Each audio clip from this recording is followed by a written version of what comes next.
আসসালামু আলাইকুম ওয়া রাহমাতুল্লাহি ওয়া বারাকাতুহু। আলহামদুলিল্লাহি রাব্বিল আলামিন ওয়াসসালাতু ওয়াসসালামু আলা রাসূলিহিল আমিন ওয়া বা'দ। মাদ্রাসা মুহাম্মাদিয়া আস-সালাফিয়া, যে মাদ্রাসাটি 28শে মার্চ 22 রমাদান ভাঙচুর করা হয়, মাদ্রাসাটি নারায়ণগঞ্জ জেলার অন্তর্গত সোনারগাঁ থানার শম্ভুপুর ইউনিয়নে চেলারচরে অবস্থিত। এই মাদ্রাসাটি স্থাপিত হয় 18 সন থেকে 14 সন থেকে 2014 থেকে এর স্থাপনার পরিকল্পনা আমরা গ্রহণ করি। এখানে আমরা প্রথমত ঘরে কিছু ছাত্রছাত্রী পড়ানো শুরু করি। এরপরে আমাদের কিছু প্রবাসী ভাই এবং দেশের কিছু ভাই, আমাদের আঞ্চলিক শম্ভুপুর ইউনিয়ন এবং সোনারগাঁয়ের কিছু ভাই অর্থ সহযোগিতা এবং প্রবাসী ভাইদের আর্থিক সহযোগিতা আমরা এই মাদ্রাসা মুহাম্মাদিয়া আস-সালাফিয়ার অবকাঠামো তৈয়ার করার একটা পরিকল্পনা হাতে নেই। এক পর্যায়ে আমাদের সম্মানিত ওস্তাদ মহোদয়গণ এবং তাদের পরামর্শে আমরা মাদ্রাসার কাজ শুরু করার পরিকল্পনা বাস্তবায়ন করার জন্য এগিয়ে আসি। আমাদের এলাকাবাসীকে 23 মার্চ 2023 আমরা তাদেরকে একটা মতবিনিময় সভার আয়োজন করি, যেখানে আলেম হিসাবে উপস্থিত ছিলেন জামিয়া সালাফিয়া রূপগঞ্জ নারায়ণগঞ্জের সম্মানিত প্রিন্সিপাল আব্দুল আলিম বিন কাউসার মাদানী হাফিজাহুল্লাহ। কিন্তু দুঃখজনক বিষয়, কিছু সংখ্যক লোকই আসে। আমরা এলাকা থেকে 120 জন গণ্যমান্য ব্যক্তিবর্গ পরামর্শ নেওয়ার জন্যে তাদেরকে দাওয়াত দেই, তারা আসে নেই। তো আমাদের কার্যক্রম আমরা চালু রাখতে চাইছি, কারণ আমাদের এলাকায় কিছু তাওহীদের আলো থেকে সত্যিকারের সুন্নাহ রাসূলুল্লাহ সাল্লাল্লাহু আলাইহি ওয়াসাল্লামের সুন্নাহ থেকে বঞ্চিত প্রায় 99% লোকই বলা চলে। তাওহীদের জ্ঞান একবারেই নাই। তাওহীদ মূলত কি, এই বিষয়টাই বোঝে না এরা। তাওহীদ মানুষের নাম বইলা জানে, কিন্তু তাওহীদ ইমানের ভিত, তাওহীদের গুরুত্ব বা তাওহীদ কি, এই বিষয়ে তারা বোঝেই না। তো তাওহীদ আল্লাহ সুবহানাহু ওয়া তাআলার একাত্মবাদ প্রতিষ্ঠার লক্ষ্যে এবং রাসূলুল্লাহ সাল্লাল্লাহু আলাইহি ওয়াসাল্লামের সুন্নাহকে বাস্তবতার সাথে পরিচয় করিয়ে দেওয়ার জন্য আমরা প্রকৃত আহলুস সুন্নাত ওয়াল জামায়াতের বিশুদ্ধ আকীদা ও মানহাজ গঠনের প্রত্যয়ে এই প্রতিষ্ঠানটি প্রতিষ্ঠা করার চেষ্টা করি এবং শুরু করি, আলহামদুলিল্লাহ। কিন্তু এই বিষয়টাই এদের, বিশেষ করে এলাকার যেই মসজিদে, বিভিন্ন মসজিদের ইমামগণ, এরা সহ্য করতে পারেনি। কারণ এদের যে তাবিজ বিক্রির ব্যবসা, এদের যে খানকা পূজারি, এদের যে বিভিন্ন প্রকার ব্যবসা আছে, আর্থিক একটা ক্ষতি এরা লক্ষ্য করতে থাকে। এরপর প্রত্যেকটা গ্রামে গ্রামে এরা উস্কানিমূলক বক্তব্য দেয় আহলুল হাদিস তথা সালাফিদের বিরুদ্ধে, এবং এক পর্যায়ে মানুষদেরকে খেপিয়ে তোলে, যা আমরা দেখতে পাইতেছি। এলাকার সাধারণ মানুষ যারা বোঝে না সালাফি কি, যারা বোঝে না আহলুল হাদিস কি, যারা তাওহীদ সুন্নাহ ইসলাম সালাত সিয়াম জাকাত হাজ এই বিষয়গুলোই ভালোভাবে বোঝে না, তাদেরকে তারা বুঝাইছে লামাযহাবি ওহাবি, তাদেরকে তারা বুঝাইছে গায়রে মুকাল্লিদ। তো এই মুকাল্লিদ ভাইরা তাকলিদের শাকসি যারা করে, এই তাকলিদের শাকসি কারি ভাইয়েরা, এরাই এলাকার লোকজনকে উস্কানি দিছে। বিশেষ করে খানকা পূজারি, বিভিন্ন খানকার এলাকায় প্রত্যেক গ্রামে গ্রামে খানকা দিয়া এরা সাপ্তাহিক জিকিরের নামে যে তাণ্ডব ইসলামের অনইসলামিক কৃষ্টি কালচার চালু করছে, জিকিরের নামে নাচানাচি, লাফালাফি, ফালাফালি, গান গাওয়া, এইসব বন্ধ হয়ে যাওয়ার চিন্তা ভাবনা করে তারা আমাদের প্রতিষ্ঠান বন্ধ করার জন্য মানববন্ধন করে। এক পর্যায়ে তারা সন্ত্রাসী ভাড়া করে আইনে আমাদের এই প্রতিষ্ঠান ভাঙচুর করে, মারধর করে। এরপরে মারধরই শুরু করে না, বাড়ি থেকে বিতাড়িত করার জন্য, প্রতিষ্ঠান থেকে বিতাড়িত করার জন্য প্রতিষ্ঠানের যে লাইব্রেরি শিক্ষকদের বেতন এবং অনুষ্ঠানের আগত মেহমানদের আমাদের 28শে মার্চ 22 রমাদান একটা ইফতার মাহফিল ছিল, যেখানে আমন্ত্রিত অতিথি ছিলেন আব্দুল আলিম বিন কাউসার মাদানী, জামিয়া সালাফিয়া হবিগঞ্জ নারায়ণগঞ্জের প্রিন্সিপাল এবং কারি হাফেজ সরওয়ার হোসেন সাহেব এবং শায়েখ হাফেজ সিদ্দিকুর রহমান সাহেব আমন্ত্রিত মেহমান ছিলেন। এই আমাদের আমন্ত্রিত মেহমানদের জন্য যে টাকা আমরা লাইব্রেরিতে রাখছি, এই টাকা পয়সা এবং সিসি ক্যামেরা, কম্পিউটার, বিভিন্ন কিছু তারা লুটপাট করে। সম্মানিত দিনী ভাই, আমরা আজ বিচার ব্যবস্থা আমাদের ব্যাহত হইতেছে। আমরা বিচার পাইতেছি না, এলাকায় বিচার পাই নাই। আমাদের একটা বিচার পাওয়ার একটা স্থল ছিল, তা হল জনকল্যাণ সমিতি, এবং আমাদের সম্মানিত জনকল্যাণের সম্মানিত সভাপতি নজরুল রহমান সাহেব একটা পদক্ষেপ নিয়েছিলেন, কিন্তু তাও তারা প্রত্যাখ্যান করছে। এবং এলাকার কিছু গণ্যমান্য ব্যক্তি এবং যুবক বয়সের কিছু ভাই, কয়েকজন ভাই আসছিল যে তোমরা কিছু ছাড় দাও, আমরা এটা মীমাংসা করাবো। তো তাদের প্রস্তাবে আমরা রাজি হয়েছি। এইসব বিষয়গুলো বন্ধুরা, আপনারা দেখলেন কিভাবে নির্মমভাবে সন্ত্রাসী কায়দায় একজন ভাইকে আহত করে ফেলেছেন। জানি না তিনি বেঁচে আছেন কিনা, আল্লাহর কাছে দোয়া করে ভাইটা যেন চিন্তা ভাবনা করি। মানে এই দৃশ্যগুলো রমাদান মাসে আমরা এগুলো দেখছি, কিন্তু তাদেরকেও তারা উপেক্ষা করে, প্রত্যাখ্যান করে। এর মধ্যে ছিল সাউথ ইস্ট ব্যাংকের রাজু আহমেদ এবং মক্কা টাইলসের ম্যানেজার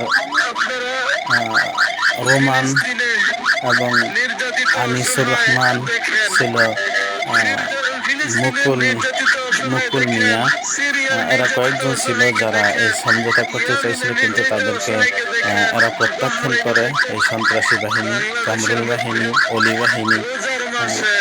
এই তাণ্ডবের মূল হোতাই হয়েছে কামরুল, অলি আহমেদ, উল্লাহ, তার ছেলে পাপেল, এরপরে শাহিন, এরপরে মুক্তার, হোসেনপুরের মুক্তার গাউসিয়া কমিটির যারা বিভিন্ন জায়গায় সেলফি সালেহিনদের অনুসারী সালাফিদেরকে বাধা প্রদান করে থাকে, সলাতের মধ্যে সামাজিক চলাফেরায় বাধা বিঘ্ন ঘটায়। এরা মনে করছে যে আহলুল হাদিস সালাফিরা এই দুনিয়াতে এমনি পয়দা হয়েছে, তারা লেখাপড়া শিক্ষা দীক্ষা কোনো কিছুই নেই। আলহামদুলিল্লাহ, আমাদের ভাইরা সকলেই লেখাপড়া করে। আমাদের সাথে যেই কয়েকজন ভাই আছে, আলহামদুলিল্লাহ, প্রত্যেকের গালে রাসূলুল্লাহ সাল্লাল্লাহু আলাইহি সাল্লামের সুন্নাহ দাঁড়িয়ে আছে, টাকনোর উপরে কাপড় আছে এবং সুন্নতি লেবাস। আলহামদুলিল্লাহ, লেখাপড়া, মাসলা মাসাইল, আলহামদুলিল্লাহ, সার্বিকভাবে আকীদা মাসলা মাসাইল সার্বিকভাবে তারা কিতাবাদি লেখাপড়া করে, কিতাবাদি কিনে এবং লেখাপড়া করে। আলহামদুলিল্লাহ, আমাদের এই ভাইদের মধ্যে অনেকে আছে আকীদায় পারদর্শী, অনেকে আছে মাসলা মাসাইলে পারদর্শী, অনেকে আছে শারীরিক বিষয়ে ডিপ্লোমা করতেছে। আলহামদুলিল্লাহ, সুতরাং আমাদের ভাইদেরকে তাচ্ছিল্য করার কোনো সুযোগও তাদের নাই। আর তারা যখন ইলমি আলোচনা বা পর্যালোচনা বা ইলমি তর্কে তারা যখন একেবারেই অপারগ, তখন তারা এই পথ বেছে নিচ্ছে যে এদেরকে উৎখাত করার জন্য এদের প্রতিষ্ঠানকে ভাঙচুর করতে হবে। তাই মুক্তার, অলি আহমেদ, কামরুল, শাহিন এরা দূর দূরান্তের লোকদেরকে ভাড়া করে আইনা এরা এই প্রতিষ্ঠানকে ভাঙচুর করে এবং মারধর করে, রক্তাক্ত করে। এই যে ভিডিওতে দেখতে পাইতেছেন মাদ্রাসা মুহাম্মদিয়া সালাফিয়া চালারচর হোসেনপুর, সোনারগাঁ নারায়ণগঞ্জের সম্মানিত শিক্ষক, হিসাবরক্ষক শিক্ষক এবং বাংলা ইংরেজি শিক্ষক একে গুরুতর আহত করে এই অবস্থায় বেহুশ আছে, যাকে সোনারগাঁ স্বাস্থ্য কমপ্লেক্স থেকে রেফার করা হয় ঢাকা মেডিকেলে। ঢাকা মেডিকেলে অ্যাম্বুলেন্সের মাধ্যমে নিয়ে যাওয়া হইতেছিল। এই প্রতিষ্ঠানের ভাঙচুর অবস্থা বিভিন্ন জায়গায় প্রচার হওয়ার পরেও তদন্তে বিভিন্ন রকমের ব্যাঘাত তারা ঘটাইতেছে। কারণ তাদের আর্থিক যে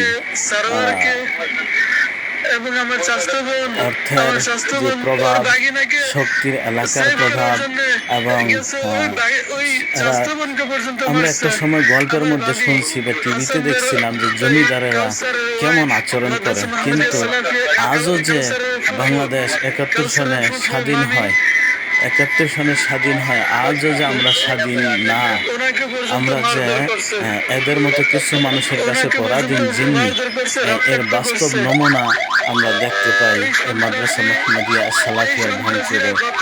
আমাদেরকে মসজিদে ডাইকে নিয়ে লাঞ্ছিত করা হয়। প্রথমত আজান বন্ধ করা হয় এবং আজান বন্ধের প্রতিবাদে আমি ফেসবুকে একটা স্ট্যাটাস দেই, যে স্ট্যাটাসটা এমন ছিল যে রাসূলুল্লাহ সাল্লাল্লাহু আলাইহি ওয়াসাল্লাম ওই সময়ের প্রভাবশালী মুশরিকদের ক্ষতির আশঙ্কায় তারা আজান প্রকাশ্যে দিতেন না, কিন্তু ওমর রাদিয়াল্লাহু তাআলা আনহু এসে আজান প্রকাশ্যে চালু করেন। আমি আল্লাহ তাআলার কাছে প্রার্থনা করছি, আল্লাহ যেন আমাদেরকে একজন ওমর দেয়, যিনি আমাদের ধর্মচর্চা এবং দাওয়াতি কাজ পরিচালনায় কোনো প্রকার বাধা বিঘ্ন ঘটবে না, যার সাহায্য সহযোগিতা ইনশাআল্লাহ আমরা দাওয়াতি কাজ এবং আমাদের ধর্মচর্চা নির্বিঘ্নে পালন করতে পারেন। আমাদের মাদ্রাসা প্রতিষ্ঠান সুন্দরভাবে চালাইতে পারে, কিন্তু এই বিষয়টাকে তারা সহ্য করতে পারে না। মসজিদে ডাইকা নিয়ে অপমান করে, লাঞ্ছিত করে, বন্ধুরা আপনারা দেখলেন কিভাবে নির্মমভাবে আসামি বলে বসতে দেয় নাই। একজনে বসতে বলছে, মসজিদের সেক্রেটারি আব্দুল ওয়াহাব সাহেব, উনি বলছে তুমি বসো। যখন বসলাম তখন রমাদান মাসে আমরা এগুলো দেখছি, সন্ত্রাসী কামরুল, একটা ইফতার মাহফিল, সেই ইফতার মাহফিলের আয়োজন করতে সেখানকার মানুষ সালাফি মাদ্রাসা আহলেদিসের একটা মাদ্রাসা, কেন ওটা আহলে হাদিসের মাদ্রাসা, আহলে হাদিসের কোনো মাদ্রাসা করবে? কারণ জায়গা দখল করে তো তারাই মাদ্রাসাটা করে নাই। উনি বলছে তাহলে কেন তাদের এই মাদ্রাসাগুলোকে এইভাবে ভাঙচুর করা হচ্ছে এবং লুটপাট করা হচ্ছে? সকল প্রকার যত সিসিটিভি ক্যামেরা থেকে শুরু করে কম্পিউটার, ল্যাপটপ, টাকা পয়সা, একটা প্রতিষ্ঠানে অনেক কিছুই থাকে এবং রমাদান মাস প্রত্যেকটা শিক্ষকদের হাদিয়া দেওয়ার একটা বিষয় থাকে, যে টাকাগুলো হাত পা ভাঙিয়া মসজিদে বাইন্দা রাখবি এবং সবকিছু নষ্ট করে দিয়েছে। আপনারা স্ক্রিনে দেখছেন সেইখানকার ভিতরের পরিস্থিতিটা কি। আপনারা ভিডিওটা শেয়ার করে দেন এবং তীব্র নিন্দা জানাই। এটা কোন মাযহাবের শিক্ষা যে পড়ছি মাদ্রাসাগুলো এভাবে ভেঙে তছনছ করে দিতে হবে?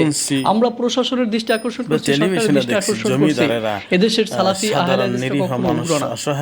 সালাফি আহলে হাদিসরা কয়টা বেদাতি প্রতিষ্ঠানে আক্রমণ করছে?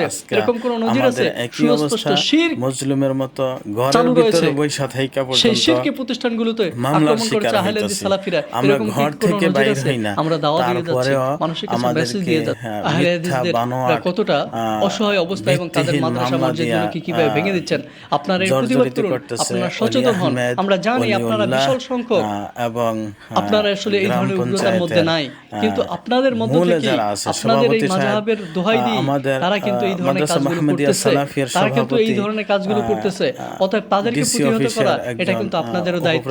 আপনারা যদি চুপ থাকেন, আপনারা যদি প্রতিবাদ না করেন, বিশাল সংখ্যক যারা গ্রাম পঞ্চায়েত না গ্রাম যারা এই ধরনের উগ্রতার মধ্যে নাই, কিন্তু আপনারা এটাকে যদি প্রতিবাদ না করেন, কথা না বলেন, তাহলে কিন্তু আপনারা নীরবে নিবৃত্তিতে এটাকে সমর্থন করে যাচ্ছেন, সমর্থন দিয়ে যাচ্ছেন, এটা কিন্তু প্রমাণিত হয়ে যায়। কিন্তু আমরা আশা করব যে আপনারা এই ব্যাপারে কথা বলুন, এই ব্যাপারে প্রতিবাদ করুন, যে এই ধরনের নেককারজনক কর্ম ফাহিমউদ্দিন স্যার একদিন মাত্র গ্রামে আসছে, শুধু মাদ্রাসাটাতেই গেছে এবং তীব্র প্রতিবাদ আমরা আশা করছি আপনাদের কাছ থেকে, তার এবং এর বিরুদ্ধে পুরো ক্ষয়ক্ষতি আপনাদের কাছ থেকে আমরা আশা করছি। আপনারা যদি এই জুলুমকে প্রতিহত না করুন, এই জুলুম এবং এই নির্যাতনের হাতকে গুটিয়ে না নেন, তাহলে আল্লাহ আপনাদের হাতকে গুটিয়ে দিতে পারে যখন তখন।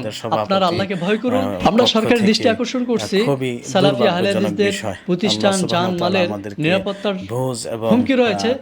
এই বেদাতীরা, এই সন্ত্রাসী উগ্ররা যখন তখন সালাফি এবং আহলে হাদিসদের মাদ্রাসা প্রতিষ্ঠানগুলোকে এভাবে হামলা করে ধ্বংস করে দিচ্ছে। এই ব্যাপারে সঠিক বিচারের আওতায় নিয়ে এসে তাদেরকে দৃষ্টান্তমূলক শাস্তি দেওয়া হোক, যাতে করে আর কখনো এই ধরনের উগ্র সন্ত্রাসী মাযহাবীরা যেন শক্তি এবং সাহস না পায় সালাফি এবং আহলে হাদিসদের মাদ্রাসায় হাত দিতে। আল্লাহ এদেরকে ধ্বংস করুন, আল্লাহ এদেরকে হেদায়েত দান করুন। যদি হেদায়েত যদি কপালে না থাকে, তাহলে এদেরকে ধ্বংস করুন। এগিয়ে চল বাংলাদেশের আহলে হাদিস যুবকদল, শাহাদাতেরই কালিমা নিয়ে চল রে তোরা যুবকদল। এগিয়ে চল বাংলাদেশের আহলে হাদিস যুবকদল, শাহাদাতেরই কালিমা নিয়ে চল রে তোরা যুবকদল।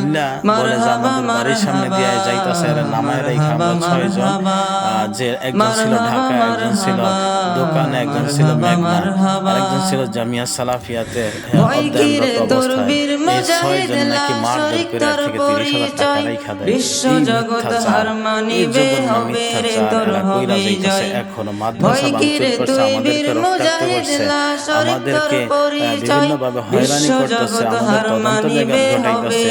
তারপরে এই উল্টা মিথ্যাচার এবং মামলা ও হামলার ভয় ভীতি দেখাইতেছে।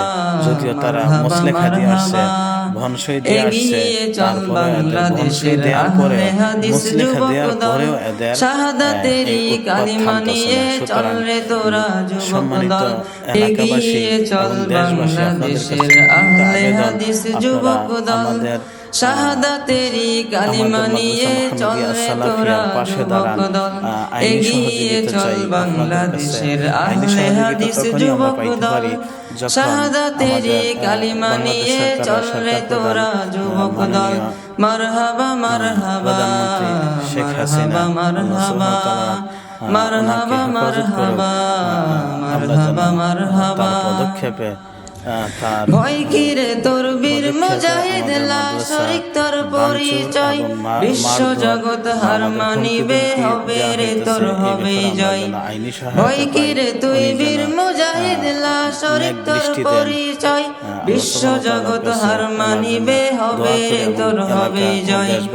মারহাবা মারহাবা মারহাবা মারহাবা মারহাবা মারহাবা মারহাবা মারহাবা। এগিয়ে চল বাংলাদেশের আহলে হাদিস যুবকদল, শাহাদাতেরই কালিমা নিয়ে চল রে তোরা যুবকদল। কিন্তু আমরা নির্বিঘ্নে আমরা মাদ্রাসা মুহাম্মাদিয়া সালাফিয়াকে শিক্ষাদানের শিক্ষা ব্যবস্থা চালু রাখতেছে। সকলের কাছে দোয়া চাই। আসসালামু আলাইকুম ওয়া রাহমাতুল্লাহি ওয়া বারাকাতুহু।